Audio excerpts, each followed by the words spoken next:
Hi, this is Saraswati. Welcome back to my YouTube channel Brahma Saraswati. ఎవరైతే మన ఛానల్ని first time చూస్తున్నారో మన ఛానల్ని సబ్స్క్రైబ్ చేసుకోండి. ఏపీ పాలిసెట్ 2024 ఎవరైతే క్వాలిఫై అయ్యారో వాళ్ళు కౌన్సిలింగ్కి వెళ్ళాలి కదండి. కౌన్సిలింగ్కి వెళ్ళే ముందు ప్రాసెసింగ్ ఫీజు అనేది పే చేసుకోవాలి. అది ఎలా పే చేసుకోవాలి ఇప్పుడు నేను చూపిస్తాను. ఫీ పేమెంట్ ఎలా చేయాలో చూద్దాం. ఇప్పుడు క్రోమ్ ఓపెన్ చేయాలండి. మనం గూగుల్ క్రోమ్ ఓపెన్ చేసిన తర్వాత సెర్చ్ బటన్లో AP Polycet counselling fee payment అనేది క్లిక్ చేయాలి. ఇటు క్లిక్ చేసినప్పుడు మనకు ఫస్ట్ ఒక వెబ్సైట్ వస్తుందండి. ఈ వెబ్సైట్ క్లిక్ చేయాలి.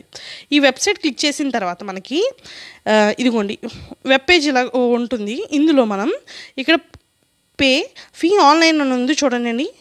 ఇక్కడ క్లిక్ చేయాలి. ఇక్కడ క్లిక్ చేసిన వెంటనే మనకి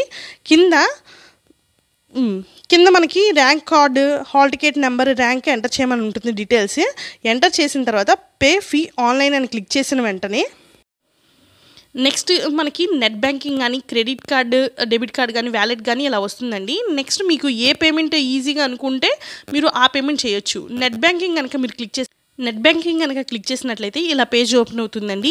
ఇక్కడ మీకు కావాల్సిన హెచ్డిఎఫ్సి కానీ, ఎస్బీఐ కానీ ఏదైనా ఒక దాని మీద క్లిక్ చేసి మేక్ పేమెంట్ ఫర్ 250 రూపీస్ అని, అంటే నేను ఎస్సీ వాళ్ళకి అప్లై చేసినట్లు చూపించానండి.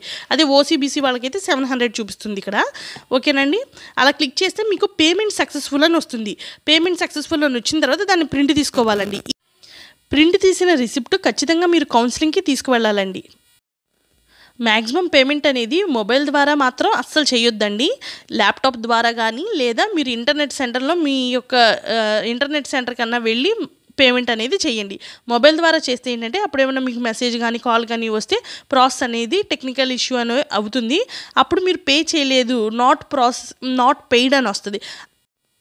ప్రాసెసింగ్ ఫీజ్ నాట్ పెయిడ్ అని ఎవరికైతే వచ్చిందో అలాంటి వాళ్ళు మళ్ళీ ఇంకొకసారి ప్రాసెసింగ్ ఫీజ్ అనేది పే చేయాల్సి వస్తుందండి.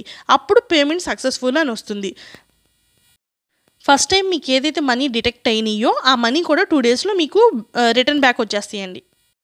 అంతేకాకుండా 3-4 టైమ్స్ ఎవరైతే పేమెంట్ చేసినా మళ్ళీ నాట్ పెయిడ్ అని వచ్చిందో వాళ్ళు ఒకసారి అక్కడ డెస్క్టాప్ మీద నేను ప్రీవియస్ వీడియో చేశానండి. ఆ వీడియోలో మనకి హెల్ప్ డెస్క్ నెంబర్స్ ఉంటాయి. అలాగే మనకు ఒక మెయిల్ ఐడి ఉంటుంది. దానికి మెసేజ్ చేసినట్లయితే మీ అమౌంట్ రిటర్న్ అవుతాయి. ఒకవేళ మీరు మెయిల్ కనుక చేసినట్లయితే ఆ మెయిల్లో మీ యొక్క హాల్ టికెట్ నెంబర్, క్యాండిడేట్ యొక్క హాల్ టికెట్ నెంబర్, ర్యాంక్, అతని యొక్క ట్రాన్సాక్షన్ ఐడి ఏదైతే ఫెయిల్ అయిందో ఆ ట్రాన్సాక్షన్ ఐడి కనుక పెట్టినట్లయితే ఎంతైతే అమౌంట్ డిటెక్ట్ అయిందో అదంతా కూడా మీకు రిటర్న్ వస్తుంది. అంతేకాకుండా మీరు అప్పుడు ఏమని రాయాలంటే ఓన్లీ ఒక పేమెంట్ మాత్రమే తీసుకోండి, రిమైనింగ్ అమౌంట్ మాకు రిటర్న్ చేసేయండి అని రాయాలి. ఈ వీడియో కనుక మీకు నచ్చినట్లయితే లైక్, షేర్ అండ్ సబ్స్క్రైబ్ చేసుకోండి. ఇంకేమైనా డౌట్స్ ఉంటే కామెంట్ రూపంలో కామెంట్ చేయండి. Thank you for watching.